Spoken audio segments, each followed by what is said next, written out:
Audio Jungle.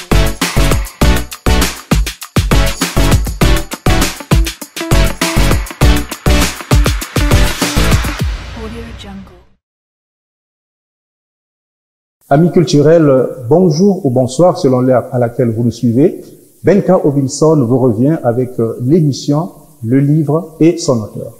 Aujourd'hui, c'est tout à fait spécial parce que nous allons recevoir un juriste qui va nous parler du droit. Quel droit? Il s'agit donc du droit des marchés publics dans les États membres de la CEMAC. Il s'agit de monsieur Laurent Tengo, un juriste de carrière. Au cours de cette émission, nous allons donc développer les différents aspects qui ont été abordés dans cet ouvrage et nous allons aussi parler du marché public dans son ensemble. Comment se passe la passation, le contrôle et bien entendu la finalisation des marchés publics. En tout cas, sans plus tarder, avec moi sur ce plateau, monsieur Laurent Tengo. Bonjour monsieur Laurent Tengo. Bonjour monsieur Benka. Alors, nous vous rencontrons dans le cadre de l'émission Le Livre et son auteur. Vous avez publié il y a quelques jours un ouvrage de plus de 300 pages qui parle du droit des marchés publics dans les États membres de la CEMAC. Alors, dites-nous, quelles sont les thématiques que vous avez abordées dans cet ouvrage? Monsieur Benka, avant de répondre à votre question, je voudrais d'abord vous remercier d'être venu jusqu'à moi pour que je vous présente cet ouvrage, donc de l'intérêt que vous portez à la chose du droit. Alors, j'ai sorti ce livre qui est intitulé, comme vous l'avez dit, Le droit des marchés publics dans les États membres de la CEMAC, c'est-à-dire la communauté économique et monétaire de l'Afrique centrale.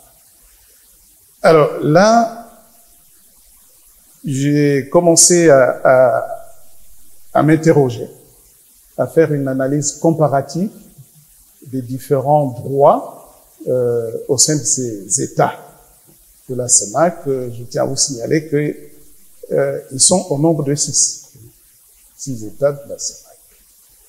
Donc j'ai commencé à compiler les textes sur les marchés publics et je me suis rendu compte qu'il y avait une véritable similitude entre les différents droits au Congo, en Centrafrique, au Gabon, au Cameroun, au Tchad et en Guinée équatoriale. C'est quasiment la même chose. Alors je me suis dit, mais puisque nous sommes dans le cadre d'une intégration économique, et le but de l'intégration économique, c'est de créer un marché commun. Alors, pourquoi le droit des marchés publics n'est pas harmonisé? Comme c'est le cas avec l'OHADA. Comme c'est le cas avec l'OHADA. Alors, si vous voulez bien, c'est une sorte de plaidoyer que je fais pour que ce droit des marchés publics soit harmonisé dans l'ensemble des États que je viens de vous citer. C'est important dans la mesure où les marchés publics sont un outil important du développement. Parce que l'intégration économique vise avant tout le développement de l'ensemble de ces États. Donc, un outil comme ça ne peut pas rester en marge du processus d'harmonisation des législations. Donc, je pense qu'il est intéressant que le droit des marchés publics soit harmonisé, comme cela s'est fait déjà ailleurs, hein, dans l'Union européenne. Le droit des marchés publics est harmonisé pour que les investisseurs, qu'ils aillent au Gabon, en Centrafrique, en Guinée équatoriale ou au Congo, comme il n'y a pas de frontières, voilà. Donc il faut que l'investissement subisse les mêmes règles ou se fasse dans le cadre des mêmes règles du droit des marchés. Lorsque vous faites cette étude comparative, qu'est-ce que vous avez constaté? Est-ce qu'il y a divergence? Et s'il y a divergence, c'est dû à quoi exactement? Et il n'y a véritablement pas de divergence. Je vous ai dit qu'il y a une similitude. Ce sont les mêmes règles, même s'ils sont pris, si elles procèdent des textes différents, parce que c'est des États différents, mais ce sont les mêmes règles. Et je veux vous dire que le droit des marchés publics dans la CEMAC est d'inspiration du droit français des marchés publics. Pourquoi? Parce que c'est un héritage colonial. Et vous verrez que ce sont les mêmes dispositions. Il y a bien sûr quelques différences, mais dans le sens de la rédaction fondamentale.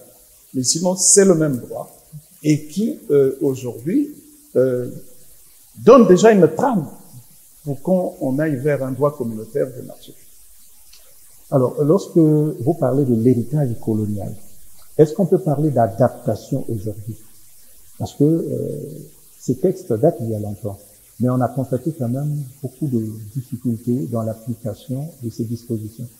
Est-ce qu'il faut les réadapter ou alors il faut juste tenir compte de ce qui a été arrêté avant? Parce que le Code de marché public congolais, par exemple, qui date de quelques années, a tenté de remédier la situation. Mais on constate qu'il y a quand même des résistances.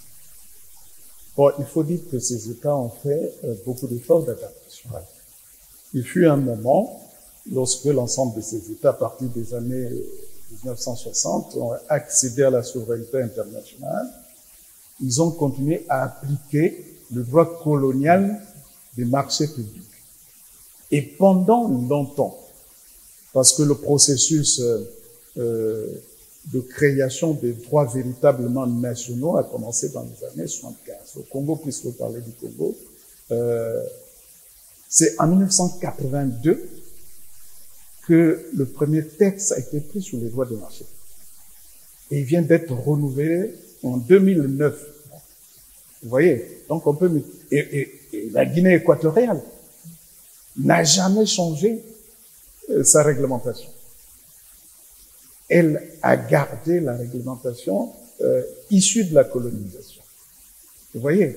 Donc, on va observer quand même que quand on va y arriver, dans le cadre du contrôle et de la régulation des marchés publics, ces États ont apporté des innovations. Bien sûr, en suivant aussi les standards internationaux. Monsieur Kengo, dans ce pays, nous avons deux institutions, nous avons connu deux institutions qui ont tendance à faire la même chose. Nous voyons en tant que juriste, vous allez certainement vous éclairer. Il y a l'ARMP et la DGCMP. Quel est le lien juridique entre ces deux institutions concernant les marchés publics? Justement, quand je vous parlais d'innovation, là, c'en est une. Et presque tous les États de la CEMAC ont adopté la même évolution. C'est dans le cadre de la gestion des marchés publics, parce qu'on est toujours à la recherche du bon mécanisme pour gérer les marchés publics. Alors, les États se sont dit qu'il faut du contrôle et de la régulation. Donc, l'ARMP fait la régulation. Et la Direction générale du contrôle des marchés fait du contrôle. Et du contrôle a priori. La régulation, c'est du contrôle a posteriori. Donc voilà les deux, pour ne pas mettre tous les œufs dans un même panier. Il y a un organe qui contrôle a priori, c'est-à-dire avant que l'on exécute les marchés ou avant qu'on attribue les marchés. Et il y a un autre organe qui contrôle a posteriori, c'est-à-dire comment ceux qui ont acquis les marchés sont en train de les exécuter comparativement ou conformément aux droits des marchés. Donc, c'est deux organes qui sont complémentaires, sans qu'ils ne se confondent dans leurs attributions. Et c'est vraiment important que ça soit ainsi parce que la RMP, comme je vous ai dit, c'est l'arbitre. Il veille à la bonne exécution ou à la bonne application des dispositions des marchés. Tout à fait. Alors, M. Kengo, dans votre ouvrage, en abordant ce thème, vous l'avez structuré en 3 parties. Quelles sont ces différentes parties et quel en est le contenu? Alors, dans une première partie, je parlais du fondement ou des fondements du droit des marchés. Dans une deuxième partie, je parle du régime juridique des marchés publics. Et dans une troisième partie, je parle du contentieux des marchés publics. Alors, dans la première partie, je me suis interrogé sur le fondement. Qu'est-ce que c'est que ce droit des marchés publics? Et là, je me suis interrogé sur les sources de ce droit et son champ d'application. Et je me suis rendu compte que dans l'ensemble de ces États, le droit des marchés publics a quasiment les mêmes sources. Les sources internes et les sources externes. Mais les sources prioritaires sont les sources internes. Et les sources internes, et là aussi vous allez voir une différence, la première source, la source principale, la source qui crée le droit des marchés publics, c'est le règlement. Parce que tous les codes des marchés publics sont portés par décret et non par la loi. Il y a une exception parmi ces États, c'est la Centrafrique, qui fait porter son code des marchés publics par une loi, votée par le Parlement. Et les autres États, c'est des codes qui sont portés par décret, donc adoptés par le gouvernement, en Conseil des ministres. Voilà, déjà cette source. Bon, il y a plusieurs raisons à cela, parce que tout dépend aussi de la distribution constitutionnelle des compétences au sein de chaque pays. Vous savez que la Constitution désigne les matières qui sont de la compétence de la loi et le reste est de la compétence du règlement. Alors, quand on regarde bien dans ces différents États, les marchés publics ne semblent pas, je dis bien ne semblent pas rentrer dans les matières réservées à la loi. Donc, c'est pour cela que c'est le décret qui porte le code des marchés publics. Et c'est la même chose en France, hein. Mais aujourd'hui, je vous dis qu'il y a une évolution, peut-être qu'on va en parler. Alors, en Centrafrique, ils ont choisi un chemin différent. Ils ont dit que ça doit être porté par la loi. Mais effectivement, quand vous rentrez dans le régime des marchés publics, vous voyez que il y a des données constitutionnelles qui peuvent indiquer que les marchés publics pourraient être portés par une loi à l'avenir. À l'avenir. Parce que les ingrédients sont dans la Constitution. Et quel avantage y aura-t-il à pouvoir faire basculer ce régime-là au niveau de la loi plutôt qu'au niveau du règlement? Alors, d'abord, comme je vous l'ai dit en introduction, c'est que les marchés publics sont un outil du développement, un outil économique important. Donc, la politique économique nationale est définie par le Parlement. Il est important que, en tant qu'outil de développement important, qu'il soit porté par une loi. Mais c'est une évolution qui est en perspective. On va le voir, ça va arriver. Et dans la deuxième partie, vous êtes dans le régime. Dans le régime juridique des marchés publics dans les États de la CEMAC.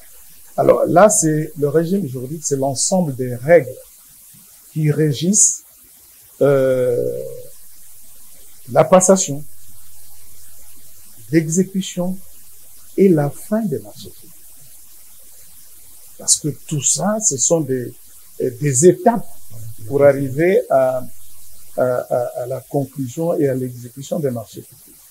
On commence d'abord par la planification, parce qu'un marché public doit être planifié. Les structures qu'on appelle les maîtres d'ouvrage, c'est-à-dire ceux qui commandent les marchés publics, ils doivent planifier, parce que ce sont des besoins. Un marché public, c'est la satisfaction d'un besoin public.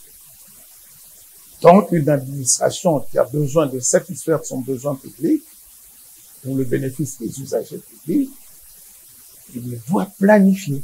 Exprimer son besoin. Exprimer son besoin. Que cette année, je vais faire tel ouvrage. Donc, c'est ça la planification. Donc, il y a des règles. Si on planifie le besoin en lui donnant un timing d'exécution, il faut aussi disponibiliser les crédits. C'est pourquoi il faut inscrire les crédits nécessaires dans le budget de l'État. Donc, avant de se lancer dans un marché public, on planifie, on exprime le besoin et on évalue les financements. Combien ça va coûter? Donc, ça, c'est la peine. Quand on veut faire un marché public, il faut absolument commencer par ça. Et deuxièmement, on passe à l'étape de la passation. La passation du marché, là aussi, il y a des règles. Il y a des règles et des procédures pour passer le marché. Il y a dans chaque pays des organes dits de passation de marché. Et ces organes sont les organes de passation proprement dits, qui sont des organes d'attribution, parce que c'est pas n'importe quelle institution qui attribue les marchés. Donc, chaque maître d'ouvrage est organisé de telle manière qu'en son sein, il indique quelle est l'autorité qui doit attribuer le marché. Et généralement, c'est la personne responsable de l'administration. Bien sûr, il y a toute une équipe autour de cette personne, mais c'est elle qui engage l'administration pour l'attribution du marché. Et vous avez des organes d'approbation pour valider. Voilà, pour valider. Donc, quand l'organe d'attribution a attribué le marché, le marché ne devient pas définitif. Ce n'est qu'une proposition. Ce n'est qu'une proposition. Il faut que le marché soit approuvé par des autorités compétentes.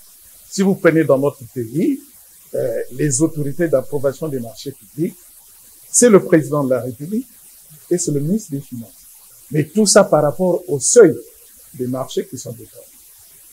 Vous voyez, si on a plus d'1 milliard, là c'est le président de la République. En moins, en dessous de cela, c'est le ministre de la République. Et partout dans les autres États, c'est pareil.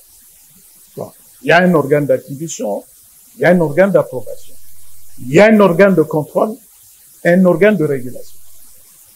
L'organe de contrôle, quand la personne chargée d'attribuer le marché se met en branle, ben, elle se met en branle sous le contrôle de l'organe de contrôle. Comme chez nous, c'est la DGC. Le contrôle des étapes d'attribution. Donc, le contrôle a priori, comme je vous l'ai dit. S'il y a quelque chose qui ne va pas, cet organe arrête le processus de passation de marché.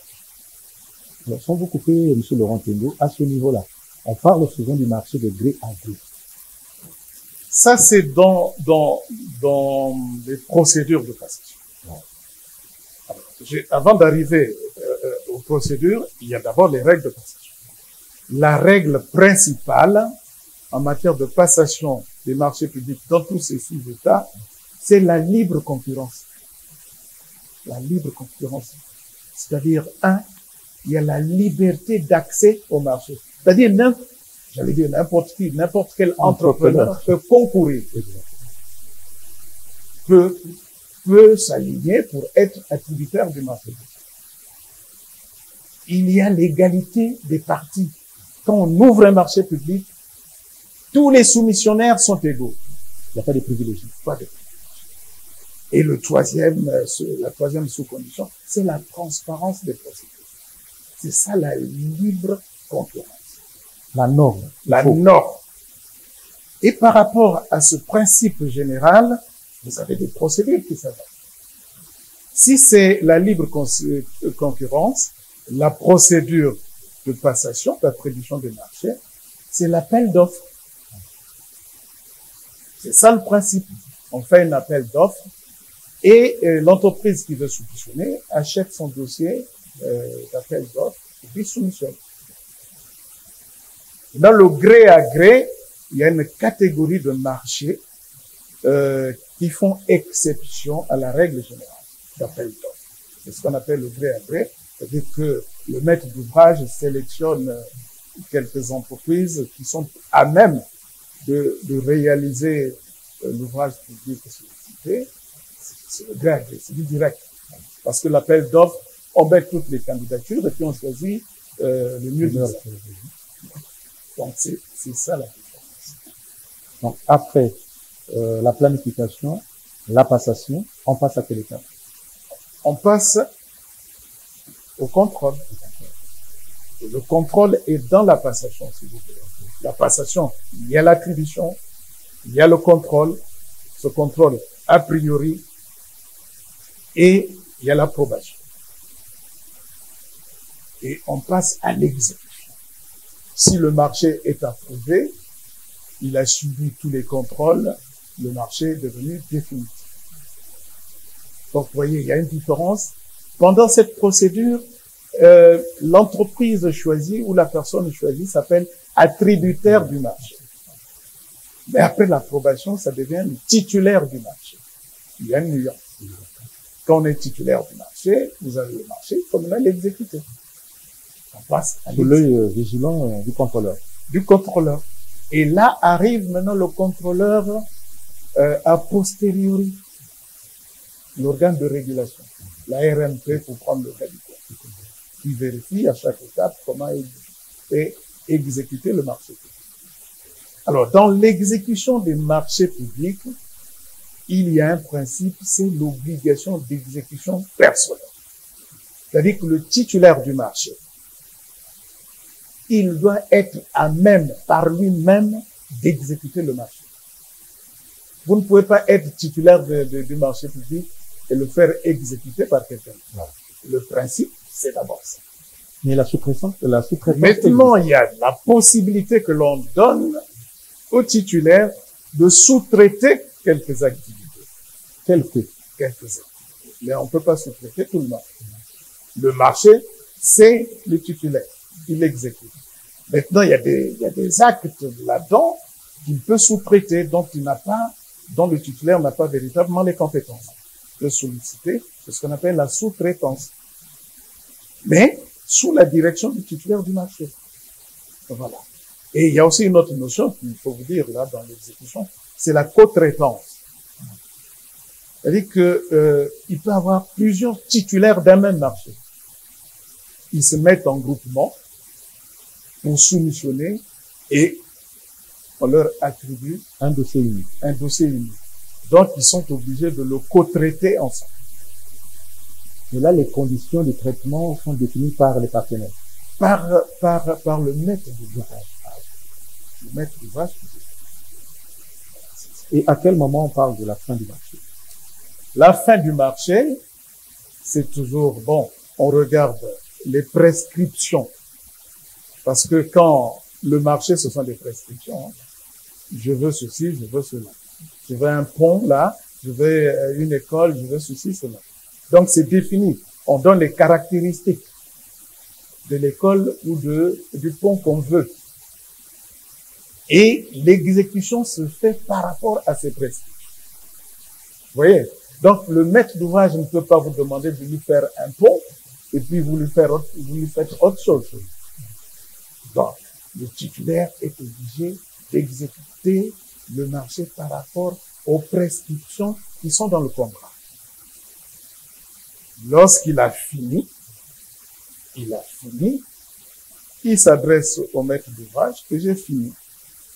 Voici les prescriptions que vous m'avez assignées, auxquelles vous m'avez assigné. Voici ce que j'ai fait. Le maître d'ouvrage vient pour faire une réception provisoire. Et le maître d'ouvrage vient avec le maître d'œuvre, tous ceux qui le conseillent. On regarde par rapport aux prescriptions du contrat. On dit, bon, on est d'accord. Mais ce n'est que provisoire parce qu'il faut laisser un temps pour que l'ouvrage aussi montre ses preuves. Pour voir s'il n'y a pas de défaut, s'il n'y a pas de vice caché. Voilà. La loi prévoit une durée maximale de temps. Il y a des garanties, hein, mais c'est vraiment technique. Hein. Il y a des garanties d'1 an, il y a des garanties décennales, disons, suivant l'ouvrage. Et tout ça, c'est prévu. C'est des garanties qui sont prévues dans les textes. Alors, comme pour clôturer avec le contenu de l'ouvrage, vous avez une troisième partie qui parle du contentieux. Voilà. Mais avant d'arriver au contentieux, pour terminer avec la fin des travaux. La fin des travaux, c'est la fin de l'exécution du marché. c'est la réception provisoire, la réception définitive. Mais on peut aussi avoir une fin anticipée. Une fin anticipée pour plusieurs causes qui sont présentes. La fin anticipée, c'est la résiliation du marché. Ça veut dire que le titulaire n'a pas été à même d'exécuter le marché conformément aux prescriptions. Là, le maître d'ouvrage peut dire on a. Et surtout, la RMP, qui contrôle la posteriori, c'est ça. Ou alors, bon, il y a un cas de force majeure. Donc, vous voyez, il y a des cas comme ça qui sont présents. Et lorsqu'on parle des éléphants blancs, nous sommes dans quel cadre? Est-ce que là, nous sommes dans le cadre de la résiliation du contrat ou bien c'est la non-exécution du contrat? Non, les éléphants, bon, ça, c'est assez complexe. Ah oui. C'est la non-exécution. Éléphant blanc, ça veut dire qu'on est arrivé, le projet n'est pas arrivé à terme. Il a abandonné. Bon, il y a plusieurs raisons à cela. Ou par manque de financement, ou parce que les responsabilités peuvent être partagées. Ou parce qu'il y a eu un cas de force majeure. Donc, il y a beaucoup de choses là-dedans, ce qu'on appelle les éléphants blancs. Mais bon, c'est un générique qui est donné comme ça. Oui. Mais il faut voir au cas par cas. Et c'est ça qui nous amène certainement au contentieux. C'est ce qui nous amène au contentieux. C'est la troisième partie de l'ouvrage. Parce que, bon, c'est un marché public.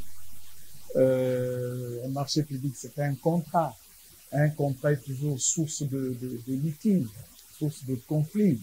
Hein, vous savez, ce sont des prescriptions. Il faut que chaque partie respecte ses engagements. Il y a des droits et des devoirs. Donc, chaque partie doit les respecter. Si on ne respecte pas, on a un litige et il faut le solutionner. Et en matière de marché public, c'est un mécanisme de règlement des différends assez particulier qui est mis en place. On commence d'abord par ce qu'on appelle les recours préalables. Les recours préalables est toujours fait par le titulaire du marché. Ça veut dire que s'il se rend compte que le maître d'ouvrage ne remplit pas ses engagements, il ne va pas directement devant le juge ou devant l'arbitrage. Il s'adresse d'abord au maître d'ouvrage. C'est ce qu'on appelle le recours préalable. C'est un recours administratif. On commence par ce qu'on appelle un recours gracieux.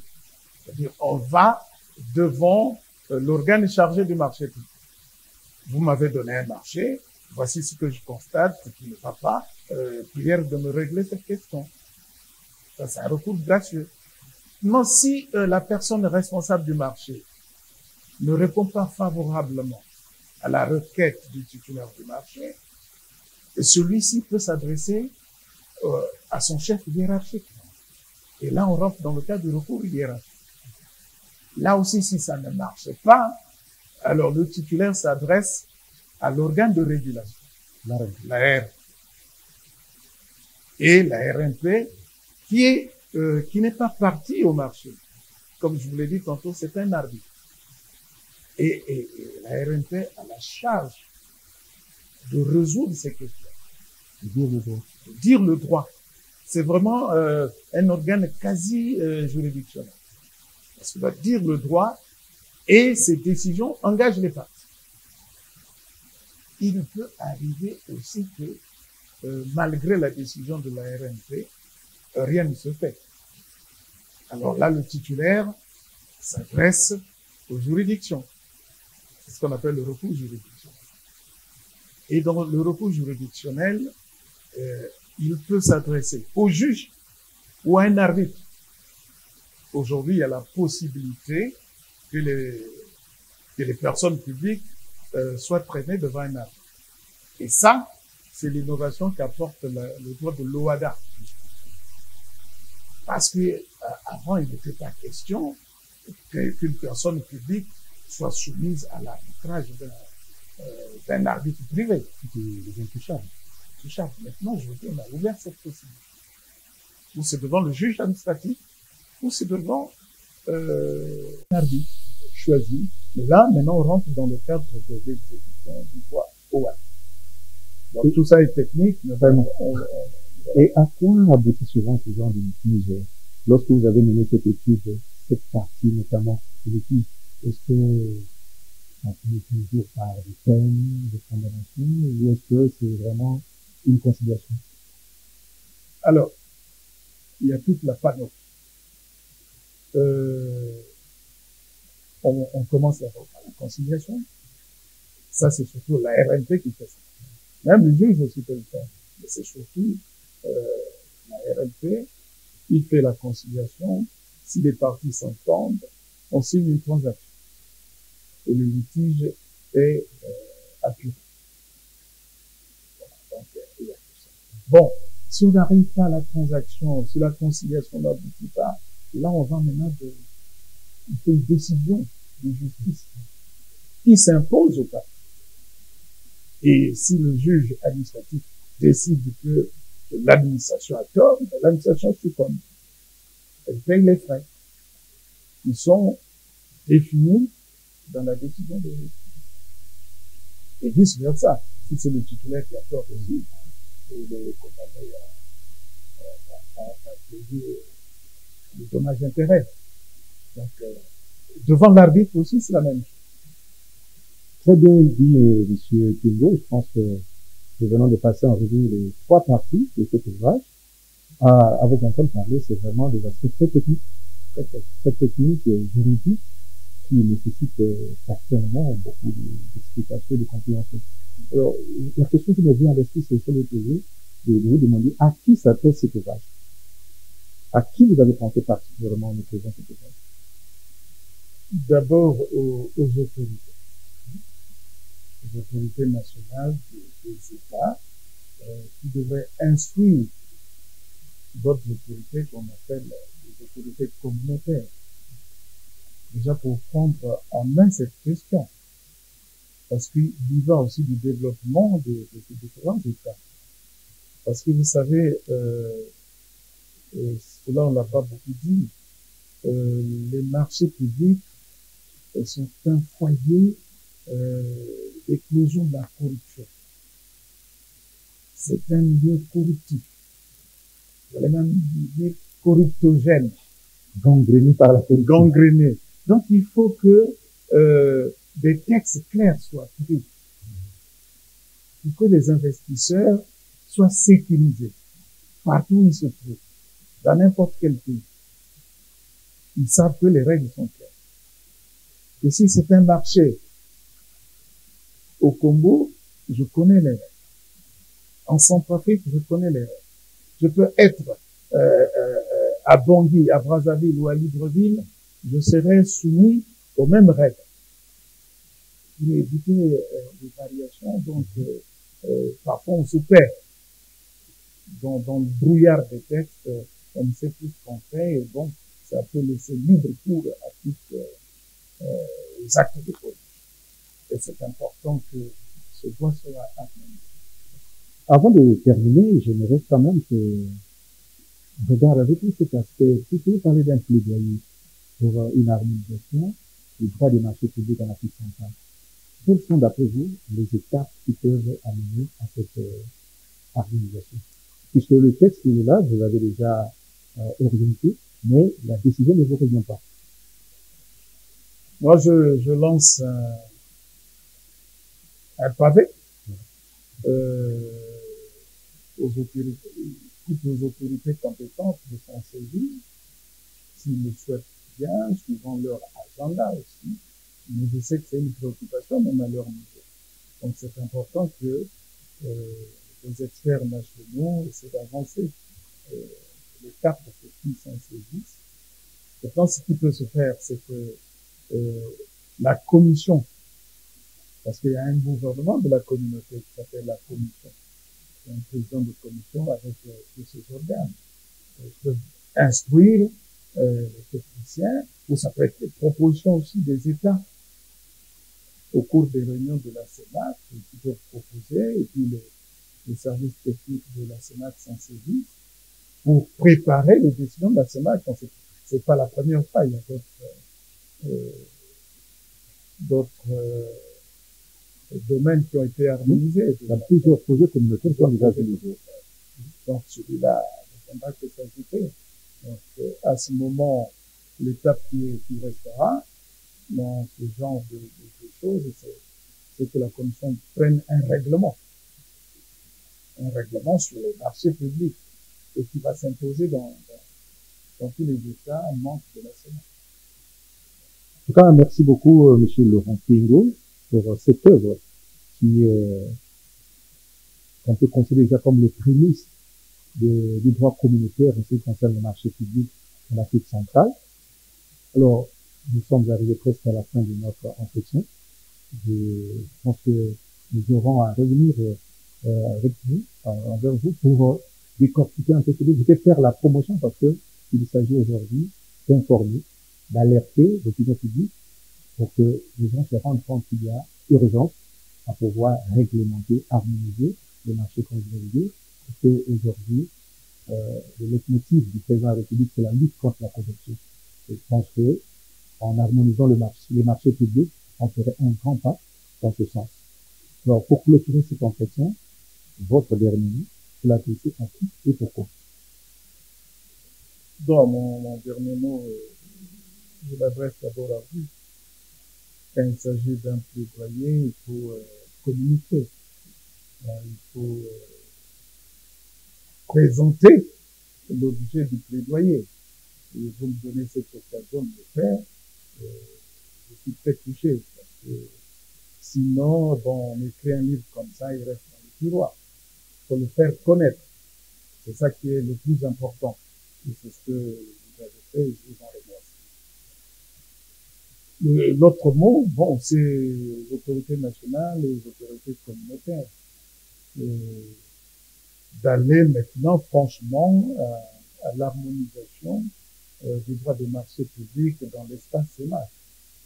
C'est important parce que ça participe à la construction du marché commun et in fine à l'intégration économique.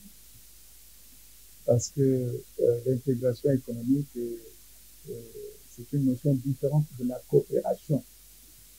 La coopération, c'est du bilatéral, c'est du multilatéral entre les États. Or, l'intégration, c'est une volonté commune pour avoir les mêmes règles. Là, vous voyez, aller dans la même direction. La même direction. Donc, ce n'est plus de la simple coopération, c'est de l'intégration. Parfois, on a peur de basculer dans le fédéralisme. Le combat qu'on entend à l'Union européenne, c'est ça. Les États veulent garder leur souveraineté parce que bon, la communautarisation les amène vers la communauté de une certaine identité. Où peut-on se procurer le livre sur le droit du marché public dans la zone Sénat et combien coûte-t-il? Alors, pour l'instant, il est sur toutes les plateformes de vente au niveau international, j'avais dit. Mais ici,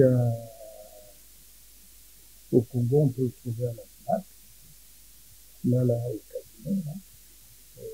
Et bientôt, de pêche de vendredi. Et on va faire en sorte que on le trouve un peu partout, au Congo et dans les autres États de la Sénat. En tout cas, le processus, l'éditeur est en train de s'organiser pour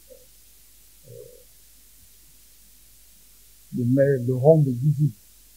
Ils font un bon travail là, qui va porter ses fruits certainement. Merci beaucoup, Monsieur Laurent Pingo. Le droit des marchés publics dans les États membres de la Sénat, il est comparé, fait par Monsieur Laurent Pingo, écrivain, juriste de formation, notre invité de ce jour, qui, à travers les questions que nous avons posées, a sorti la quintessence même de ce livre que vous pouvez trouver sur les plateformes de téléchargement et aussi au niveau de la SAC ou des dépêches de Brazzaville. Procurez-vous cette publication pour être en phase avec l'évolution du marché public et surtout avoir cette vision futuriste que prend M. Laurent Pingo de la communauté, de l'harmonisation afin que nous puissions parler d'une seule chose. C'était donc le livre et son auteur, avec M. Laurent Timbo, auteur de la publication « Les droits des marchés publics dans les États de l'Afrique ». Ben Robinson vous dit au revoir et à la prochaine.